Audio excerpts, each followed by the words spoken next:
should be on the.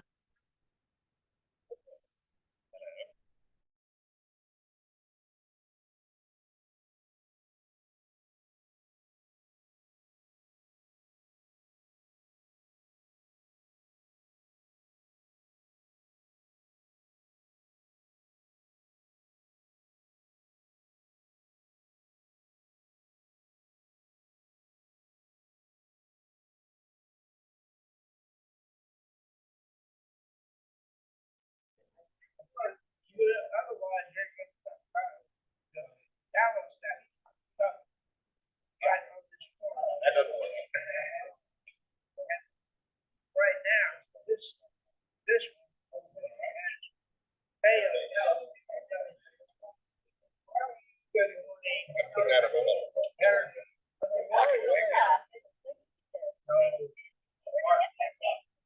Ladies church meeting.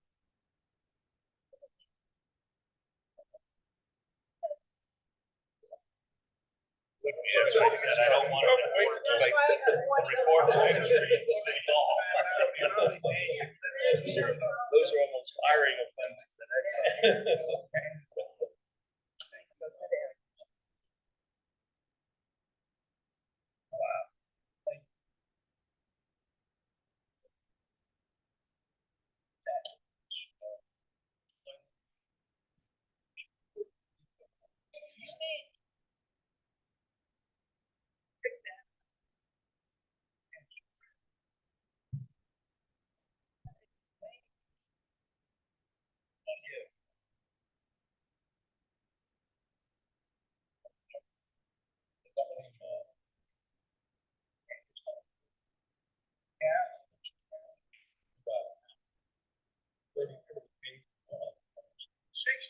pages. Anyway.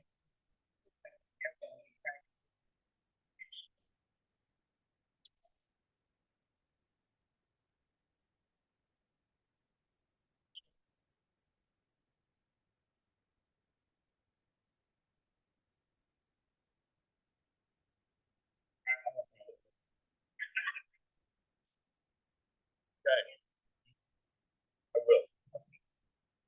Hey, look, we're starting a couple minutes late here at 9:02. I do want to jump in, and the very first thing I want to do is Brad Stafford is my utmost pleasure that we have an interim city manager.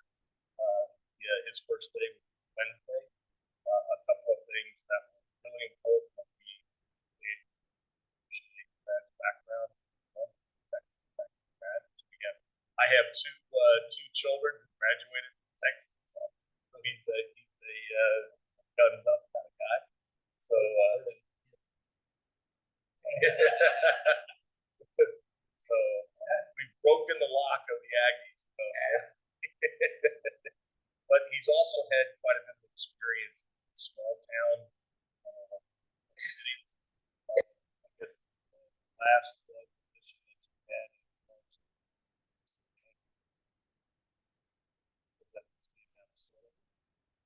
he had they had actually a lot of the same issues that we have. It was kind of interesting when I told him our infrastructure dated from like 1960s. He said Minnesota had to do age stuff. So from that standpoint, that was very beautiful. Done that. The other thing is we actually have him interim city manager. We are still going forward with a permanent city manager search. He's on loan while engineering, and I really like that. All the work we've done. So even though we've got the largest investment in infrastructure going on as we speak, we're still only about 25%, which means we have some insight that may be able to help us not only how we work, but good engineering firm that has have that in place. Just going to be, I think, valuable. So he was effectively took the reins meetings, so I can hopefully say that at this point, any city staff.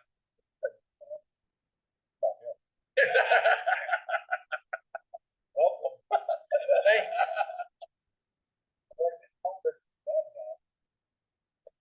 They can.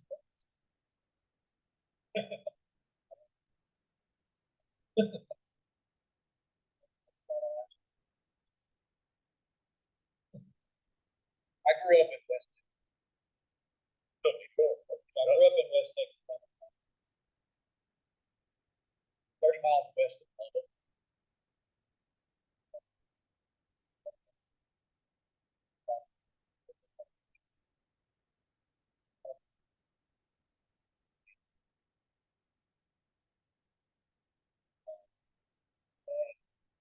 My mom and dad still live on the farm today.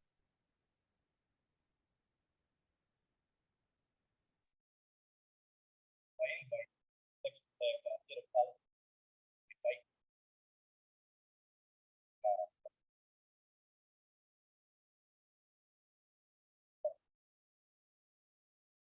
there.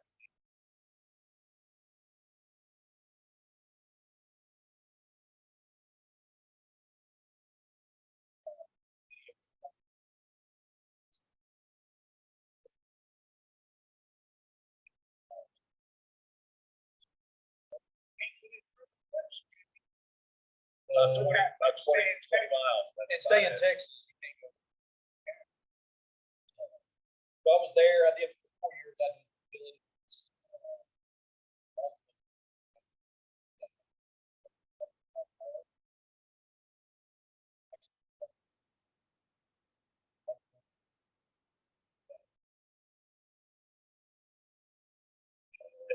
Drive track, drive, whatever.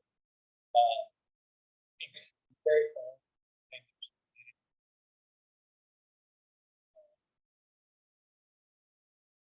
There. So,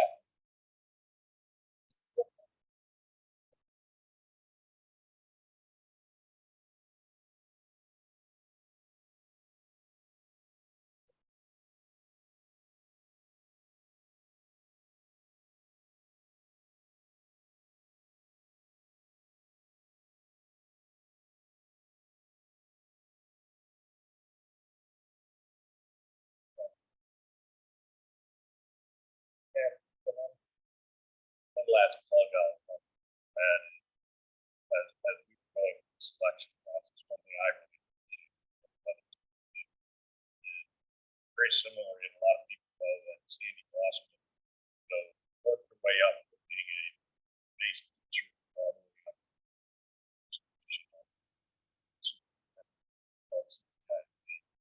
Grad in a different category, not education, basically, pretty much way up every job. And that really hopefully meet everybody at home. Names. Nice to meet everybody.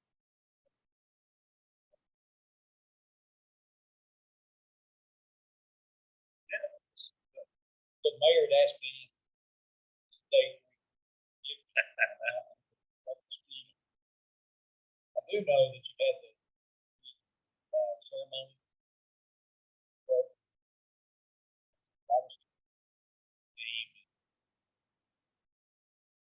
that day.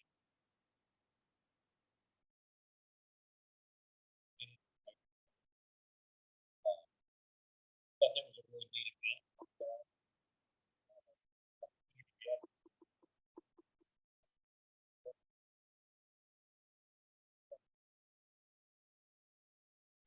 just to add there, and I'm going to help out. Okay.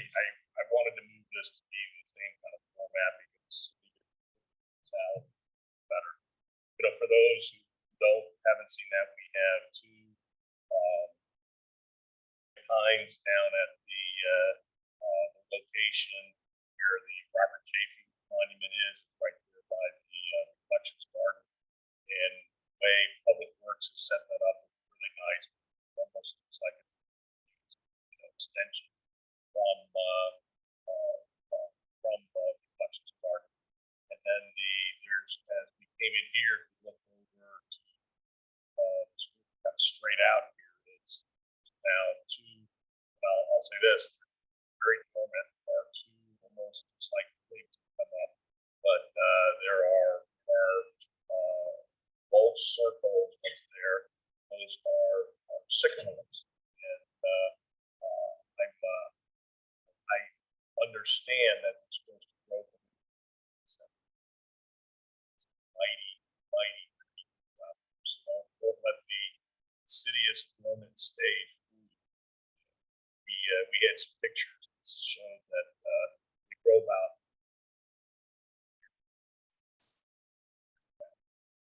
and it really basically gave reference back to a very strong.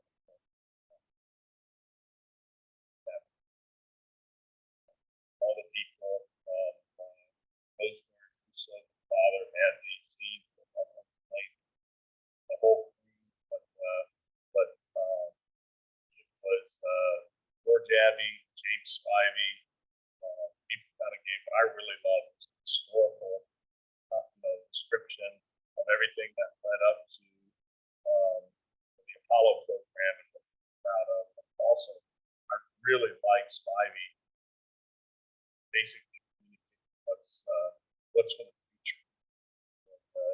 Exciting being a part of this. I think recognition. You had your annual digital cleanup.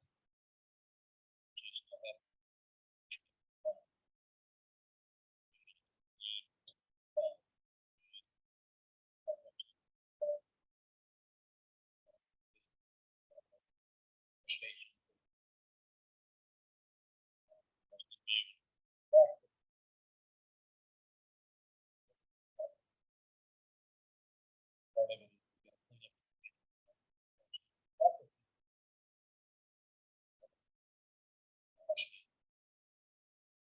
cleanliness.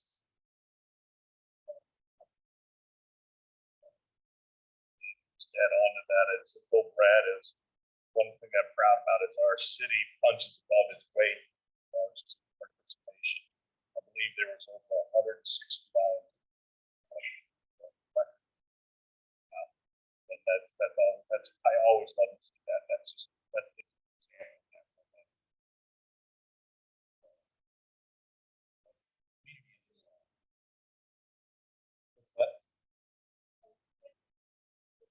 training. Oh, was it? Well,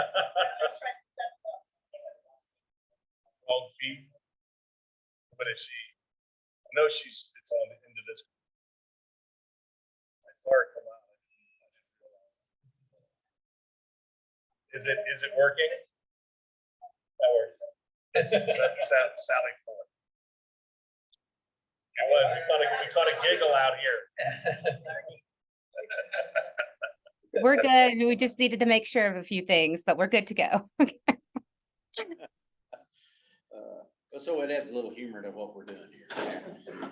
You also had your Swan Lagoon playground. I'll let the mayor go on that. Yeah, just watch the Parks and Recreation Committee voted unanimously. There's a kind of a tropical motif for a brand new playground that's going to go up in Swan Lagoon, and they did it by coming in about 50,000 under budget too. So I always appreciate when people watch the P's and Q's as well as to do that. And that playground is extremely necessary. Public Works was kind of nursing it, trying to and doing refurbishment for cost, but I'm involved with plastics, just like with car seats, anything like that, things that have been in the UV and have broken and get refurbished.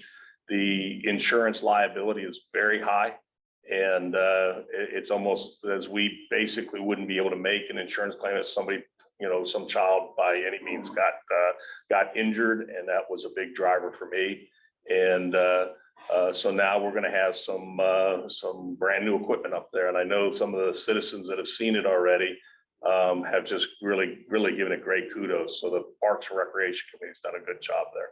When is it due to be put in? My understanding is it's probably gonna be put in the March, April timeframe. So, Laura, you may know better. I may have I misspoken. would love that, Mr. Mayor. They had told us when we were placing the order that it would, we'd probably be looking at August, but it might be sooner. Oh, so it's even delayed from when I last heard. We've got the purchase order, we're finalizing the colors, and it should be placed today.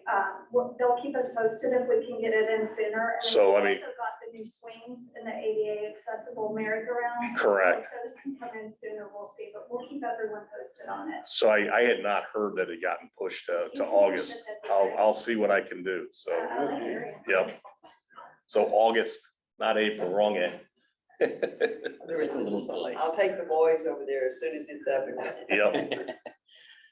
Then also want to remind everybody, the Nassau Bay Garden Club and Parks Committee will hold their beautification day on Saturday, March 25th. Yep. 8:30 to 11 at 5 Gardens. Is that right? That's right. So encourage people to come out, help out, and do those things. And then on March 4th, St. Thomas Apostle Episcopal Church will have the food bank, food distribution. Yep. And don't forget, I'll talk about 18410 Kingstown, but we've got a lot of people ask about certain things here. I'll just drive. Here's the, at 401 Lakeside, the new construction plans are being reviewed. So there should be news there. At 18202 Nassau Bay Drive, that's the new construction home, the big house that things stop. Permit is being issued and construction can resume. So you'll start, for those who live in that area. I know there's been a lot of input on that you'll see activity. A lot had been stopped because they tried to move forward with the construction on the swimming pool, which was not permitted, so that got pulled. So now everything but the work on the swimming pool can now resume. At 2003 Wait, Seacoast. whoa, Matt, Tom is the neighbor next to that house. He is, that's Yeah. correct. Have we Share the fixed it? driveway with. Yeah, I know James, and Pete Soroka got involved too. Oh, Yes, okay. correct. Pete and I are aware of that. Okay. And I think police came out there just to make sure your vision. And I've asked the police just to make sure that that bin is not on the easement for the city, because I Yeah, think yeah, it should be yeah. on completely personal property rather than the easement, Well, that- just to be able to, just to help you in your field of vision. Yeah. Thank you for that. That was the question. Yeah, thank you for that. Yeah. So, and then at 2003 Sea Cove, an interesting situation has occurred where somebody has put in a generator, and it for power, which I think is great, but at the same time, the family that's there it was not placed properly in regards to a setback, so the property owners are there. But some people here at council, it was brought up just around, how we should look and review the policies in placement of that, given that there are fumes, given that there's tight juxtapositioning relative to neighbors, and whether or not we need to make sure from a noise and exhaust standpoint that is better than just a 3-foot setback. And my belief is we are going to look at that. And I think that's really come out of people with lifting their houses, and also still dealing with some of the things from Harvey, that there's construction going, and people are taking the opportunity to put in more generators. So this is going to become, I think, an issue we're going to have to get our hands around. Excuse me. I thought to put in a generator, you had to get a permit from the city. I think you do. I believe that's the case. Well, did that family apply for a permit? I believe they did, and I believe they put it in a location that was different than what was permitted.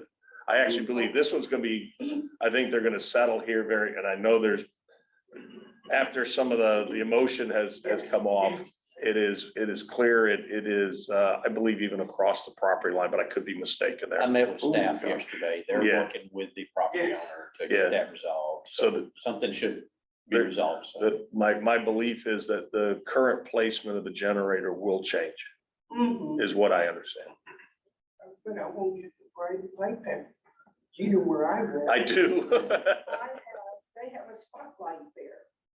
Comes right straight across the street at an angle, and I'm going, what is going on over there? Yeah, so that's, Fine. I believe that generator is going to move, they're working on it. So. so, Mhm. okay. No, But I just wanted a clarification as far as permit goes. And like I said, the neighbor that's having to deal with it, she came and gave, I thought, a very, very good kind of description as to what is becoming a bigger problem. And I don't think anybody's really thought about it much, other than right after Ike, and now we've got more of them, so it's more of an issue. It's I have- happening everywhere.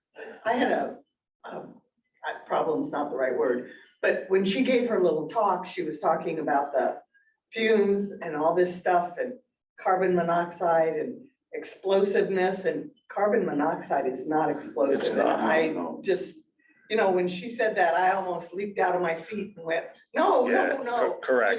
Natural gas might be. Correct, But she said carbon monoxide and. I think she was, I, like, I talked to her afterwards, actually it was the next couple of days later. And I think she was thinking is, depending on it, you don't, you can use a variety of different fuels, which could be combustible. Just saying, hey, look at how you want to make sure there's proper restrictions for Right. a variety of fuels. And that's what I believe she meant. Yeah, not carbon monoxide. You're right, it's not. Back that story up, Phil, because I missed whatever she said. I wasn't here. Mhm. So there's a generator next to. Yeah, so a generator, in some of the homes, they've been built where they truly go right up to the driveway setback. And they've got sometimes two driveways that are side by side, so the geographic proximity of the homes is kind of tight to begin with. And in putting that, the one, I believe, and correct me, you may have more. I don't know a lot about it. I But just know they put the generator on that side. And I believe it went further than actually where the room they have where the line was going, where I think, don't get me exactly, but I think they went over by about 6 inches the property line or thereabouts. And which obviously needs to be corrected in the base case, but there was also I believe a ordinance that was put in right after Ike. Roscoe, you may know this better than I do, but that says you have to be within 3 foot of the property line. And what she raised was that, given what I said about things here, we should really revisit that because of noise, because of exhaust and fumes, things like that. That would say we're being neighborly. And I think she's right. So Is that person that put that generator in, are they not grandfathered? they're not, it was a new generator being put in. So this is not an existing generator. So it was something that was being put in, and then this was raised. She had an ARA. Yeah, I wonder if she had an ARA from the HOA. I don't believe so. Because that would. My Should understanding have is, taken care of that. my understanding is no. I think they put it in, and it's just a mistake was made. And I think, I get people, hurricane season's coming up, we've gotten, people want to have power put in, and, sometimes, all the things about with a generator noise, they're louder than HVAC. So, setbacks, height, all that, I think we're more than likely going to review with council and with just to see with the planning commission whether or not we need to adjust that. So, and I think it's a good idea. You just need to make sure that everybody knows that they have to do that Because if you don't really put it out there, most people are not aware that there's something that they have to do. They just do it. Yeah, that's correct. Well, with the HOA, with applying for an ARA with the No, HOA. no question. Look, I mean, that's something, I think that's. this is not the first time, and I bet it won't be the last time. People To don't say it know, that way. so they just do it. They just do it, correct, with generally good intentions, so, I you know. think that's good for an April article. yeah, that's very true. That's very true. I think that's something to highlight it, Bring them up to date and say, oh, by the way, you folks. yeah, Well, Phil's exactly correct, because the ordinances that we had in terms of setbacks never anticipated generators. that would Never. all this kind of That's influence. right. I mean, we were looking at things like air conditioning compressors and so forth, but certainly not generators. it's been a outlier, I'll just say it that way, with all good intention, it's just, up until really in recent history, there just haven't been that many, and now people are saying, yeah, with the activity and the number of tropical storms and some of the power issues we've had with Centerpoint, that people are putting in more generators, and it's an issue, and we're gonna get our hands Or around it. even, there was some thought about even changing our ordinance to start putting air conditioning compressors in the back yard, because we have a very narrow side yard. We do, and this is one of them. So, yeah, that's the issue, and I think that's right. I think maybe put an article just to give visibility to the issue, so that people can preempt it without even having, because I really don't think people are trying to stick a generator in somebody else's yard. I don't believe Nassau makes that way. Correct. Yep. They're worried about not having no power whenever we have all these. Yep. And there's also, I know, I'm sure with raising it up, because people don't want to put in a generator that's gonna get flooded. Kind of defeats the purpose, right? So we'll see. The other one here, and I know there's some great interest, is the 18410 Kingstown property. I believe that May now has entered into the agreement. I understand it's a signed document. And I've been asking neighbors just to make sure that when they start, because when day one starts, there's about 180 day with rain days. So 6 months for them to complete that. And what I'm really pleased about is it has both interior as well as exterior requirements that should address a lot of the concerns that people have. So I'm very pleased with that. Okay. Trying to think what else. Yeah, we mentioned about the playground equipment,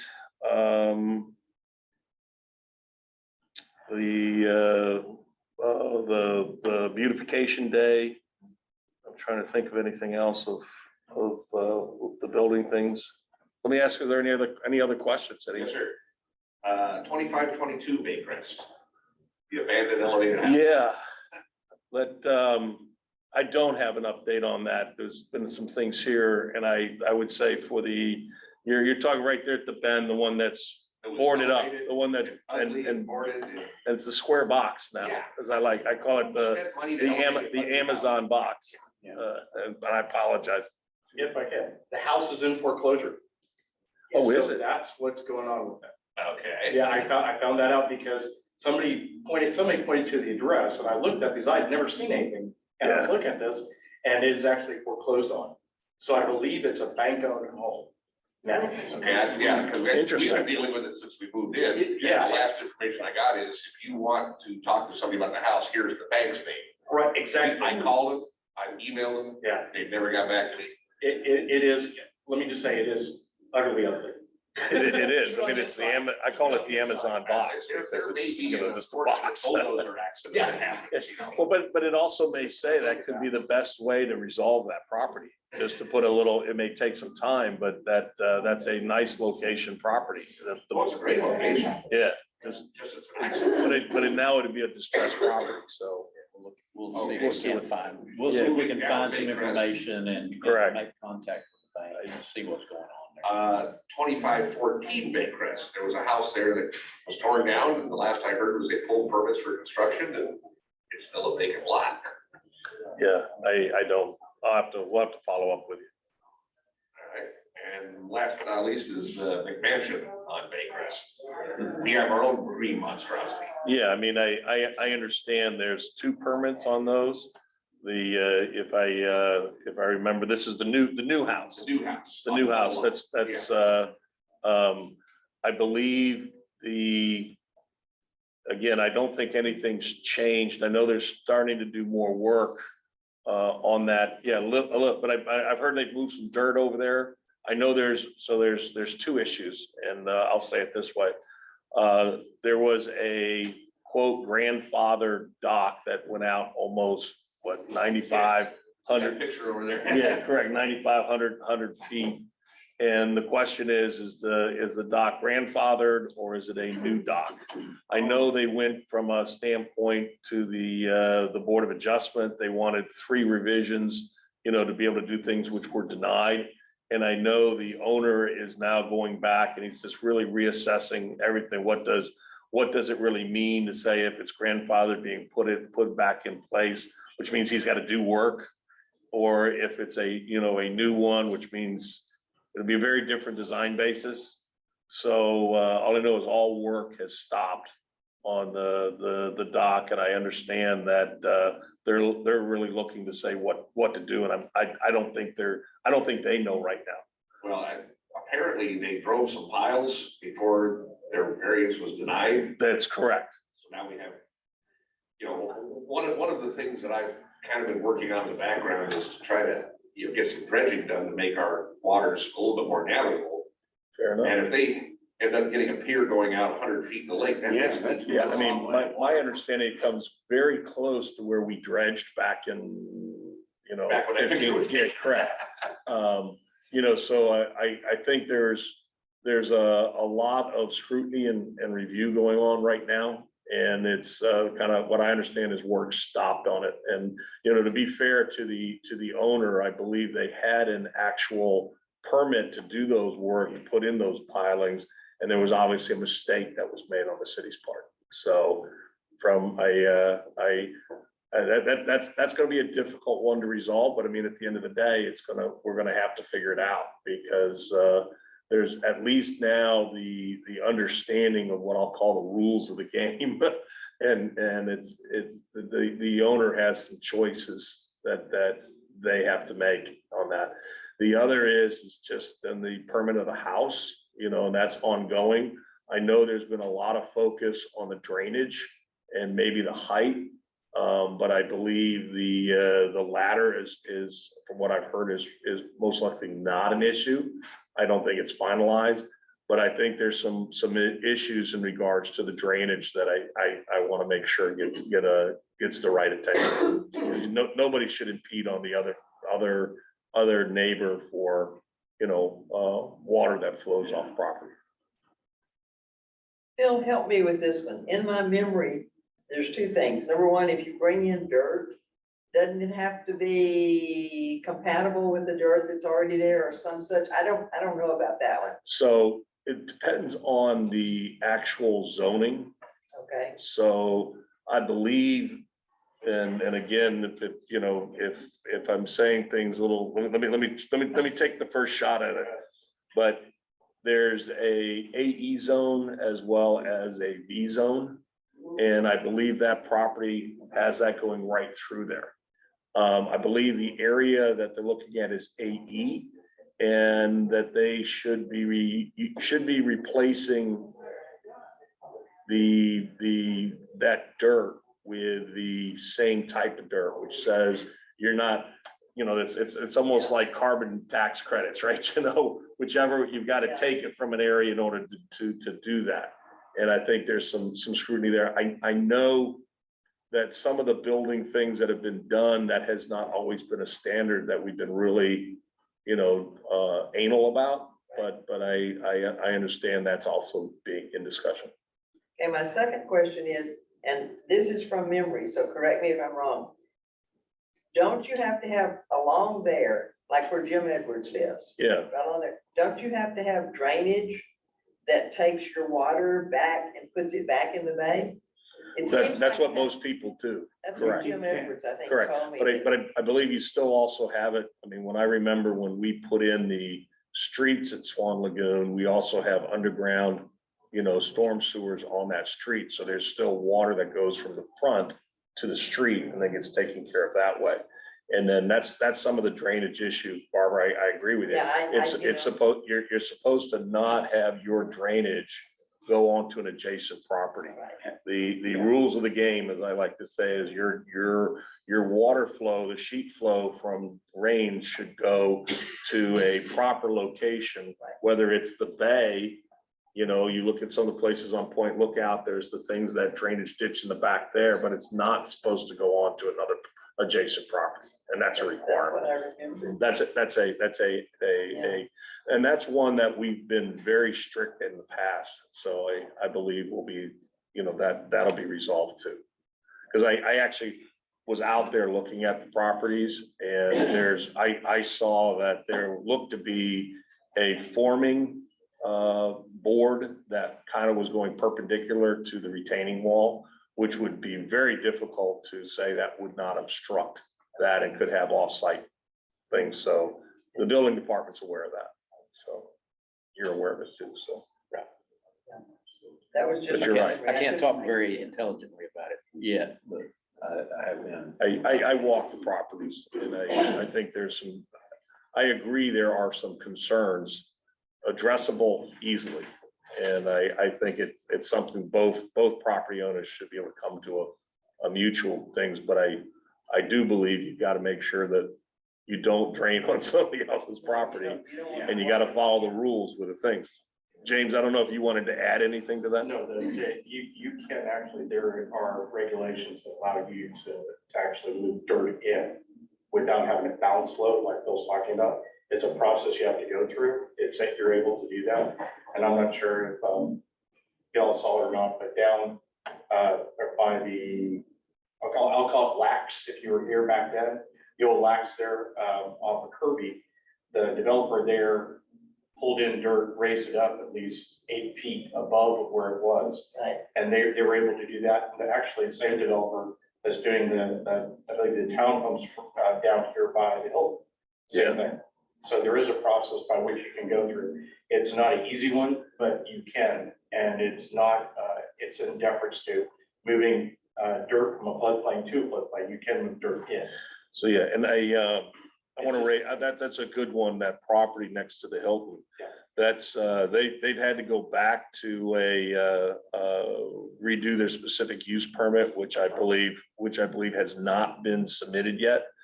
And I kind of expected this, and this is one part of the city that I just believe is really dangerous. So I'm really glad that they're trying to do what they're doing. But apparently the stabilization and the height that they were looking at drew engineering concerns. So they're having to do more underneath and they're moving to more of a townhome condominium rather than an apartment condominium or a multi-state. And I don't know what that means, but I know they've gone back to the drawing board there. So. I can elaborate on that if you want. If you'd like. Yeah, so what it is when they went out there and they did the survey on that, what they didn't account for was they thought there was stable land underneath it. We know it's all clay. There's a lot of pipes underneath. Yeah, what happened was when they started digging down there, they were finding, I'll call it more trash than anything else. And so they had to go in and build that up. That's why they had to move in more dirt to stabilize it there. I think the design they had was to go out somewhat over the water, and the land underwater there won't support what they were trying to do weight-wise. That's what I And that's understand. why they've had to go back, and it looks like they're gonna have to. But there's still very serious intent. And I believe they're gonna move forward at some point with that. They just had to go back to the drawing. So that's another area. And that one's a high interest for me. What about Ali's house? What about? Which one? The one over on Baycrest, Ali. I don't know the, do you guys know the address? Yeah, it's. Yeah. Is that the Stilt House? The Stilt House, is that the one? Yeah, the still house. That's- Yes. I'm sorry, guys, it makes it so everybody knows. Yeah, Still house to the outhouse. If you wanna call it the The still Amazon house, then box. I'll know what to call it next time, but yes, that house, with the outhouse, yeah. Yeah, with the things going, from the last things, I don't have an update on that. I will have to come back, but I mean, the issue is How incredible. old it's been going. Yeah, on. That's what Brad It's been the needs to know. perpetual and just to name it and claim it, guys, it's got a porta potty out the front. Yes, it does. It has had forever. It's a porta potty that's been there for multiple years. And I think the issue is they're still staying, it's under construction. And everyone knows here there are restrictions on having a stilt house in regards to a home in Nassau Bay. So there's been kind of a little bit of a standoff there. So I appreciate you, Ray. That's something we need to look at. And it's something with COVID, we were very lax. No, I shouldn't say lax. We were very accommodating for people with the supply chain issues, with things that were impacting. But I personally, just like with some of the things with code enforcement and stuff like that, believe it's long past time for several homes. That's probably the most egregious, is that home being under perpetual construction. That was like the plywood palace. Yeah, it was. Yes. It was. But I agree with that. And that's, I don't know the exact address, but you can't miss it. It's one of the first homes on the right as you go toward on Baycrest. Are they working on it at all? He's doing all the work himself. He's a very perfectionist, and he doesn't trust any contract. Yeah. Nice guy. I agree. I mean, I think that's why there's been some, but I've heard many times that, there's a porta potty for years in the front of the house. That's. And he keeps it locked so runners can't use it. Yeah. Oh, that's evil. And we're using it. And it's usually for contractors, right? So if it's not using contractors and he owns the house, I understand, that's He pays for it. I get it. Generally a requirement for contractors. Yeah, generally it's a requirement. But anyways, that's a good one, right? And you can see code enforcement is something where we're trying to elevate and trying to make sure we have the right oversight, and you've heard me say we've got to be the point of the spear to make this happen. And I know you're working on, we're trying to work resources there to be able to get more people, because that's a real issue for the city. Yeah. So, yep. To point Brad with some of this, our long-term complaints, what has happened with the ex-gas station, used car lot? Oh, yes. Oh, that's a disaster. Airpass.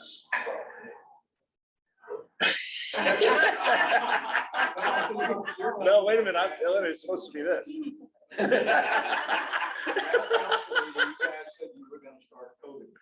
Yeah, so, I'm gonna give credit to the chief here.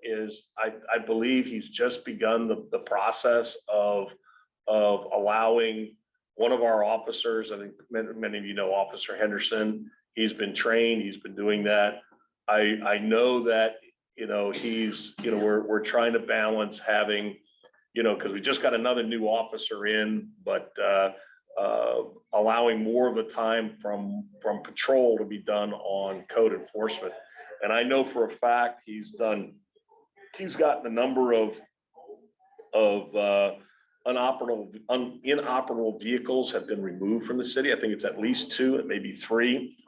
And we're looking at that to say, okay, Arafat and how we look at our code enforcement, that's going to have more of an attention. I know it's going to get mined, Roscoe, because we finally got Jameson, done.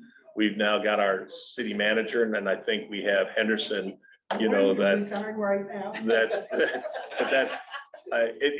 And I've just noticed here, I mean, it's a real long-term one, and we got to figure it out. And I think it needs more than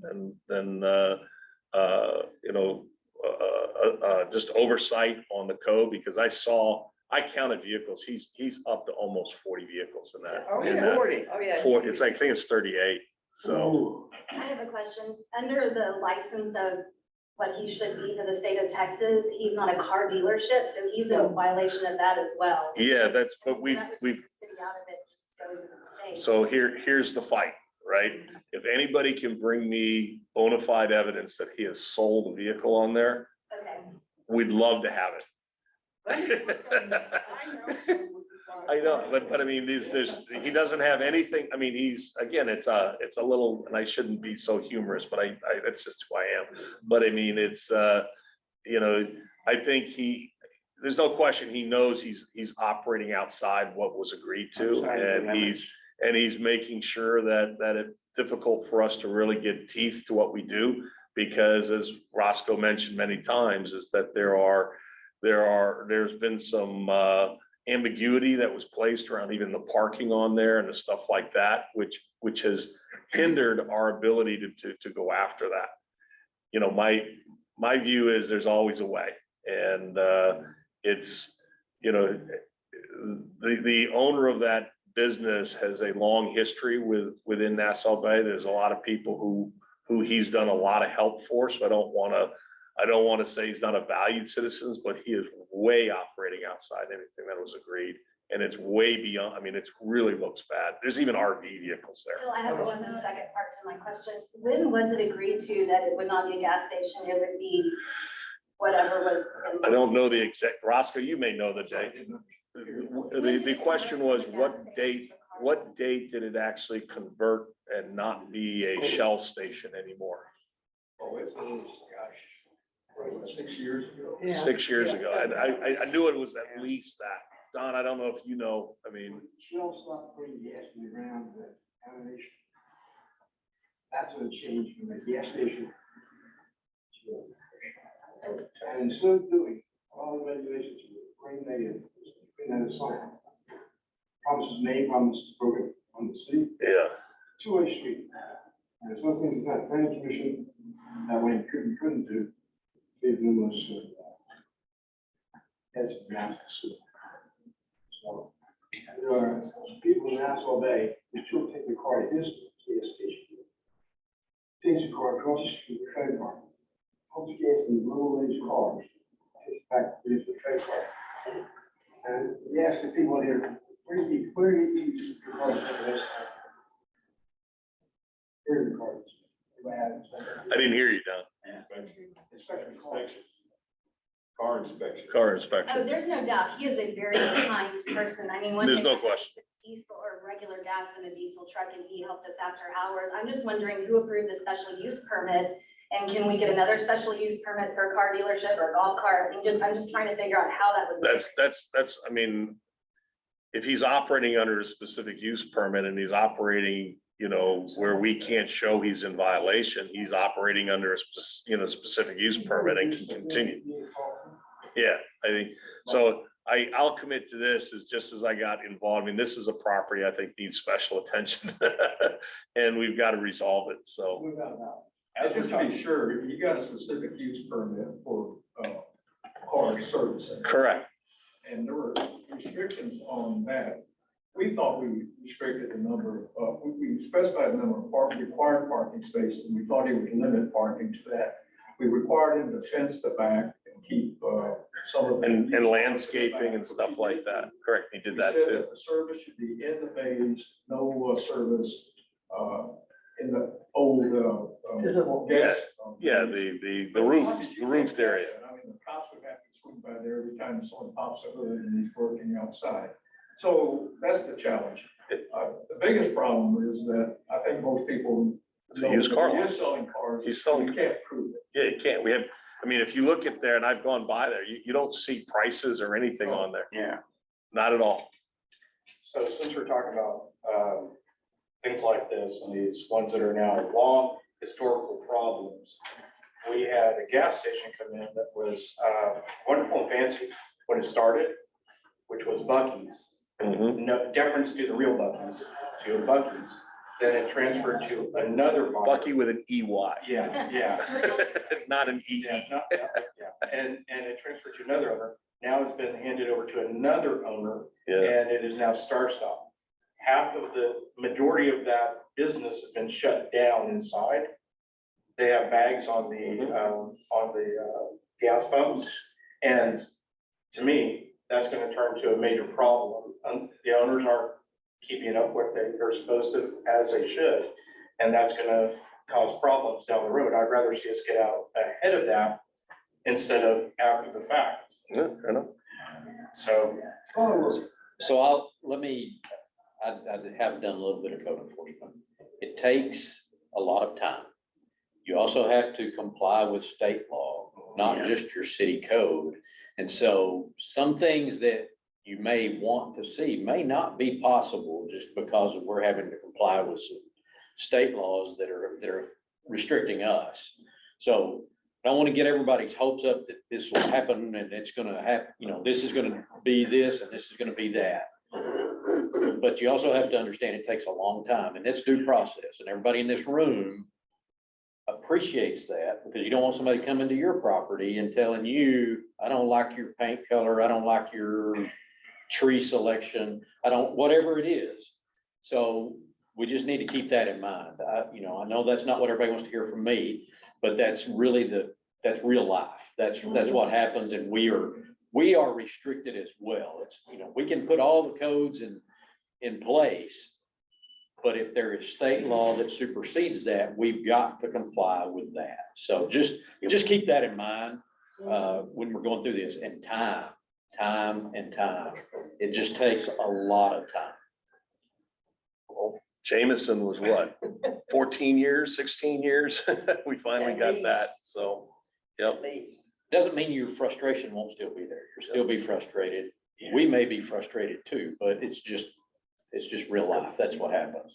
Any other questions? It's to the floor. Just because I think I see somebody be wrong. So we talked about the home generators and that, and like you're saying with that, it is important because we saw a situation at the party where we became a little island. And so it was important that we had power generation for that. If there is something that's associated with HOA, I'd recommend that the city and the HOA hand in glove attack the challenges that are there and work through that, because the ability to do that hand in glove is important for everybody. Yep. And it crosses over both areas because of easements and where you've got the house and where you've got to place it. So I'll say this because I do, and then this is to all the homeowners associations that are here, and I know the Val Harbor HOA, I know the Queens Court HOA, and I know the Nassau Bay HOA. There's infrastructure that is in some pretty bad shape that I think the city, and I encourage us to, it hasn't gone very far. It hasn't gone very fast, but I believe the beautification of our city overall is one where the city probably has to help out some homeowners associations with some, even just if you look at that, the white wall that's right there on Point Lookout, that's in horrendous shape. And if I was the homeowner right there, I'd have real complaints.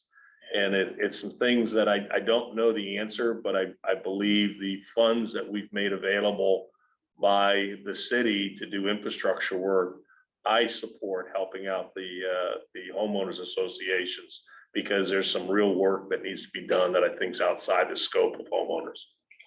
Can I say something about Yep. both of those? So in regards to the generators, like you were saying before, the Homes Association is regulated by the state just as much as the city. Correct. And there are certain, changes and installations that the Homes Association can completely regulate or completely, have policies in place for, and others that we cannot. And so solar panels, for example, homeowners are legally protected. They're allowed to have solar panels. Where they can place them, what we require as far as documentation, all of that, we can regulate. Generators are even more, protected by the state. So where they are placed, all of that, that sometimes is harder for homes associations to regulate. So It is, I love the hand in glove. I think it would be really great, all the HOAs working with the city and being able to facilitate for the homeowners, I think is really important, and move quickly and get all of that stuff done and prioritize the homeowners' needs, especially in situations where generators are so important and solar panels with the battery backup for times when we have power outages, it's so important. But again, we have some, limitations on what we can prevent because of state regulation. And then as far as the wall, I want to answer the wall. I know, The we wall keep is- talking about it, but And I want, like you said, the wheels sometimes move slowly.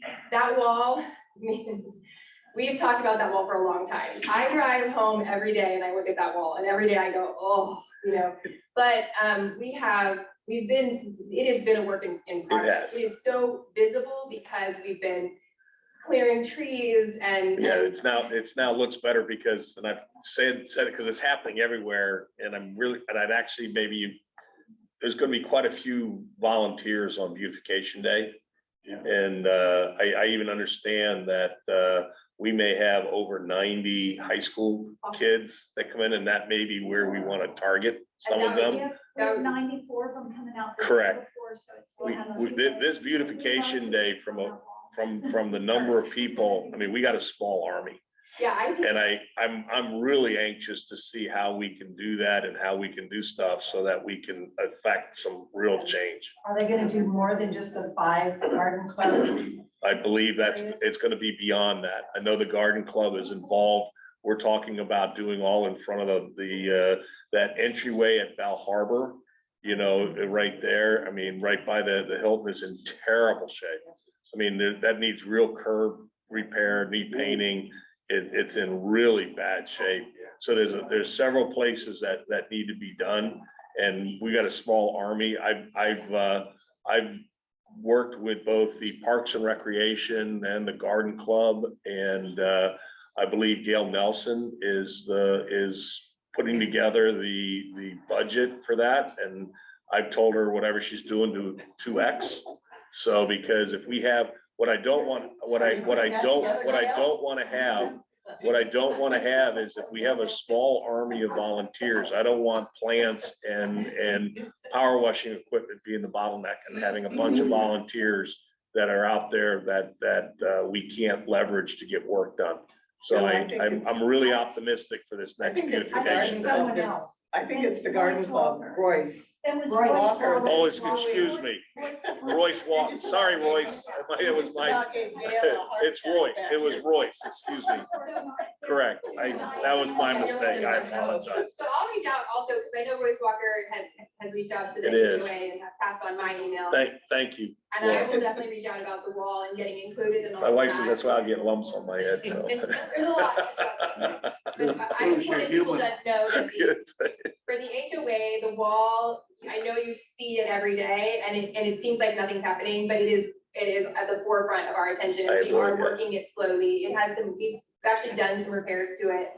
Because there were parts falling down. It is structural, and we do want to get it cleaned up and painted because that's important too. So I just didn't want anybody to think it's not happening. It matters. No, I think, right now, I think one of the things I'm really proud of, that this is, we've elevated just the whole beautification, the reinvestment, the landscaping, curbs and stuff like that. And we're getting tools for the public works people, but I just see that's kind of caught fire, and I'm really happy that the garden club is kind of re-energized here too. So there's a lot of attention, effort, and passion here, which I think is great. Yeah, just great. I gotta run, but I did, since you mentioned the Ball Harbor entrance, Nancy and I just walked around it down to the Hilton and back, and one of those curbs there on the Ball Harbor entrance, the concrete is gone, but there are 2 giant rebars. Yeah, I saw that. I mentioned this here. I walked that too, and it's, Torch them off. yeah, it's Sorry, I bad. gotta run. Thanks. Is there anything you can do about people who have dead trees in their yards? I mean, I know, I do know. This has come up here, and it's very difficult. And we've done on 2 instances that I'm aware of during since May, where there has been safety issues involved. that, I know that there were, you know, either major limbs or a tree taken down. But if there's not safety and it's on somebody's private property, we are really hamstrung by that. But the HOA actually has some more authority over dead trees. If, I mean, like you said, if they really do need to be like a risk, but they can do, I think that the HOA has some provision in there that they can do something with. Yeah, it. I don't know, again, I don't know how much, all I know, what I've looked from the city standpoint, we are really hamstrung. So it's worth always just sending a note to the HOA and asking if it's something we can do. I mean, the worst we can say. Yes, is I'll no, just, because this is gonna go up on it, it's, you know, people have this digitally is, if anybody, you know, knows that the first step would probably be to go to the HOA, and then if the HOA wants to work with the city, then we might be able to do something. But And anytime it's a city issue, we say, you know, actually that's more of a city issue, or if it's an HOA issue. Or Yeah. if it's something we can work together on or help And with. yeah, I mean, but there's two instances that I know. I mean, there was one tree that was really leaning. You could tell it was kind of looks like it was rotting and breaking, and it was leaning towards another adjacent property's house. We took it down. So. I know we only have a minute left. Can I switch gears a minute? And what's going on with the property next to Five Guys? You know, I've raised this here. They have not communicated what's going in there. I've talked to several other organizations like BayHap, as well as he knows this too, is that, you know, we have restrictions on what we can prevent there. So if they're all within our guidelines, more power to them. I'm worried though that they've kind of taken a real arm's length. We've inquired and they've kind of all said it's none of your business.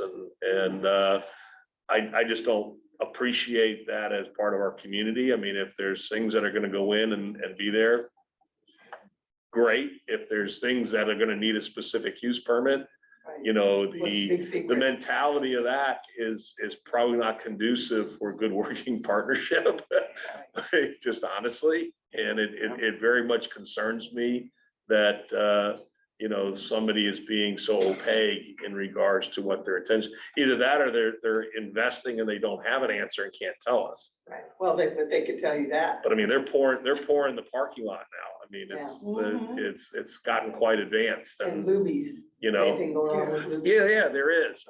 That's a really good question. And I know we're going a little over, but it doesn't matter. I think we've got a few more things here. There has been some more fast food interest there, and they would want to put in drive-throughs, and I've been very hesitant to look at doing you know, fast food there. But there's also a interest from a company that does high-tech agriculture. It's a NASA spinoff that they're looking at partnering, you know, they are partners with NASA that would allow for some, how should I say, non-hydroponic agricultural growth techniques. And they're looking at that. They're even looking at maybe even doing it in partnership with CCISD.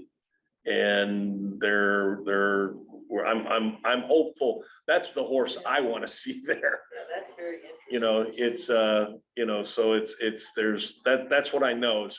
There's been more fast food inquiry there, and there has been this high-tech company that's been interested in it. All right. That's good. That's what I know. Okay. Any other questions? Glenn? I want to thank you for the Devon Lane. You took care of that driveway problem there, Yeah, we did. and that it's very timely. Okay, Thank you. all right. Back rows? I do know, just from the state of Texas, because our neighborhood did this, the HOA can enforce a tree removal. You have to give them a 30, 60, 120, and then you can give them 3 or 4 vendors to choose from. And if they don't adhere by 120, you can pull it and then send them the bill. And we've had to do that even recently. We've had a few trees recently where we did do all the sending out, and they were a safety issue. We didn't get a response from the homeowner. We ended up having to go in and take it out, and then that does get billed to the homeowner. So It doesn't, I mean, it can inevitably, if it doesn't get, if we have to have any legal issue, but it doesn't really cost the homeowners association. Okay. Mr. Mayor, one comment really quickly.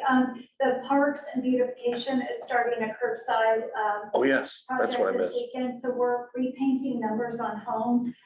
Watch for that notice on your doorstep. Because we want people to sign off on that. But if you Let's give it more, this needs more airtime. Okay. This is, a group of volunteers have worked with the Public Works that has, not only they look at making a uniform number for those things, but it's being done at no cost to the homeowners. So they're volunteers doing it. And I like it because we always, if you look at the street numbers, it's sometimes very hard to know what house is at what address when things here. So if there is, if that eases that helps out our police, it helps out our fire department. And I personally have been trying to, it's my interest to just help clean up our curbs. I think our curbs look like crap, pardon my French.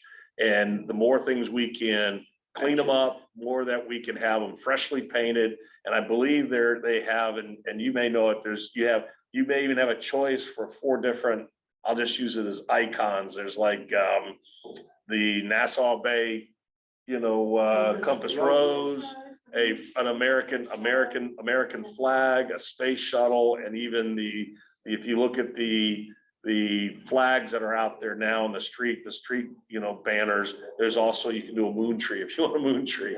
So there's 4 different options that you can do. And I love the fact that we have a uniform, up-to-date street numbering on our curbs. Are they working with the homeowners on that, or are they just gonna go through and do it? Right, my understanding is they're gonna just put out a flyer and it's not that they mandatory do that, they're trying to let people know that this is a volunteer and it's free. And if you want it done, they're gonna get it done. And I don't know if they've reached out. I've asked, have you seen anybody through We're starting this weekend, and There's- we've got flyers that we showed at the Parks Committee meeting this week, but we'll be putting them on doors. What I heard, and correct, and I'm not saying I'm right on this, but I think they're looking at that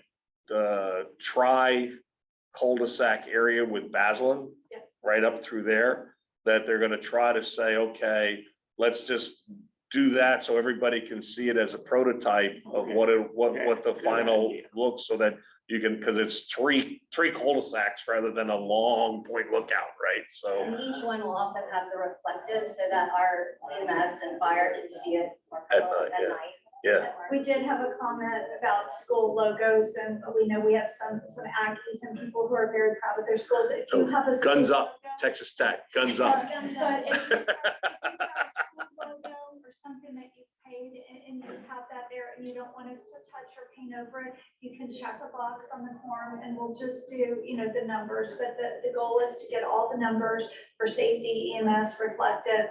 We've got a few selections we may add to that, but you can check a box and keep your beloved Aggie logo or whichever one you have.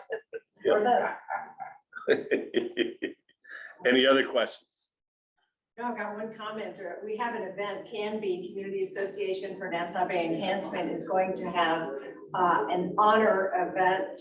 We're going to salute Roscoe Lee for his 40 plus years of volunteering with the city.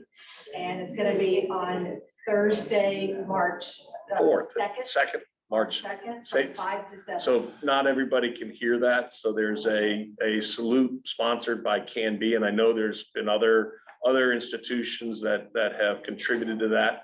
And that will be on Saturday, No, excuse me, Thursday, March 2nd, Thursday, March 2nd from At- 5 to 7. at 5 to 7. And it's a fundraiser benefiting the animal shelter. Animal shelter, correct. So all funds David Braun Park.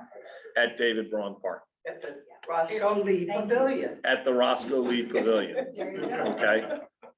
Because not everybody can hear that from there, and that's why I want to make sure. So March 2nd, 5 to 7, Thursday at the Roscoe Lee Pavilion. Get your tickets at NassauBayCanby.org. Get your tickets at NassauBayCanby.org. No problem. Can I put in just a quick plug for something also? Sure, please. That's what this is for. I mean, you know, I have one last one too, so. Okay, well, the Nassau Bay Homes Association, as some of you may already know, is looking to make a change to our deed restrictions that would increase the cap on our dues. And we really want to make it a productive attempt at changing this. It would go out as like a referendum and everybody would receive a ballot. We don't want to send out a ballot and have people not know what it is or understand it and vote against it, because it's a lot of work that goes into getting all of that out. So we're really hoping to get more of our membership in communication with us. And so we want to maybe have some sort of workshop where we talk about this and get people's feedback and get everybody's input so that we can really. What's your timing on that thing? So I think we were looking at maybe doing something towards the end of March, like in a few weeks. We've tried a couple of times, but our. I have some suggestions for you. Okay, that'd be great. I would love to talk to you about it. But what would be super helpful is if we could get contact information for everybody. So my plug is, if you could go to Nassau Bay Homes Association, I know it's a lot, .org, and get in touch with us, update your contact information, give us your email, or call our office and talk to Kennedy, and that. I have some things out. The city has some things for notification purposes that we may be able to help you with. That'd be great. And we've done a lot of getting some, but the more we can have, the more we can get participation. So I will come back the next opportunity and announce when we're having that.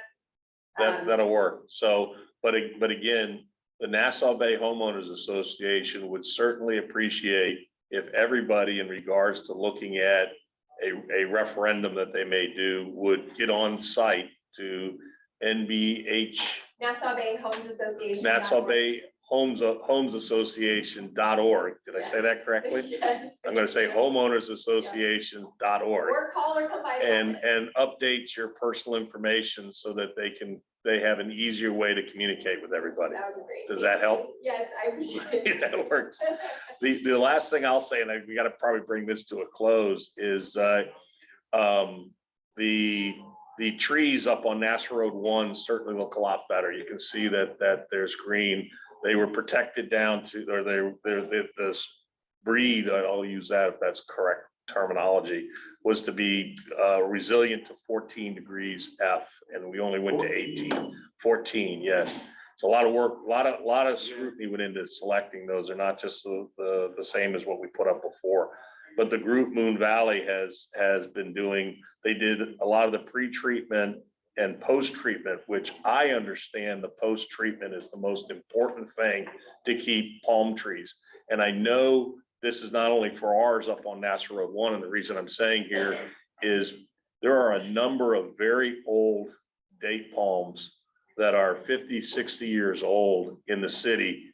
If you have not treated your bulb of your 60-year-old, usually 40, 50, 60 foot, beautiful, date palm, you need to do it with copper sulfate. Get a specialist, because that freeze can kill your tree because of the mold and fungicide afterwards.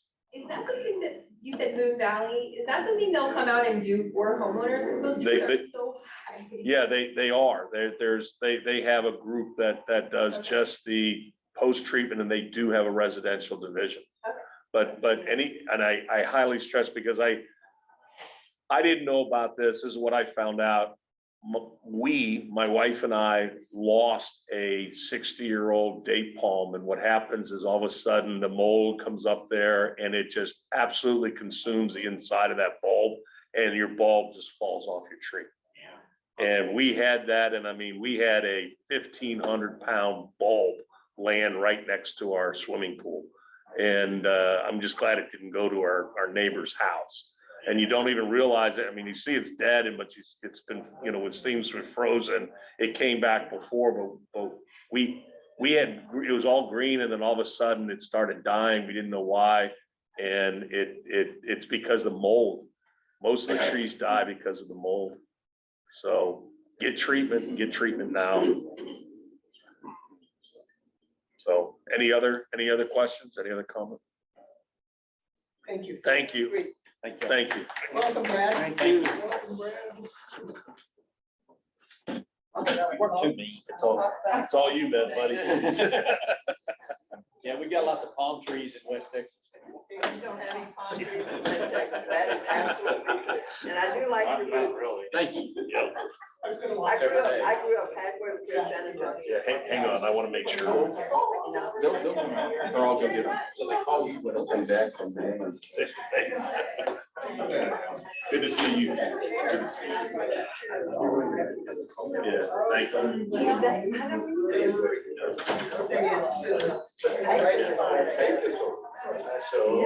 Indian. I don't. Well, yes, you are. Trying to say, I like it. Okay. Oh, all right. Ow. thanks. Yeah, no problem. That's central. I tried to help them. To me, that's not what it's takes. Both of my nephews, my sister-in-law, my brother died very young and my sister-in-law is. That's a fantastic regard.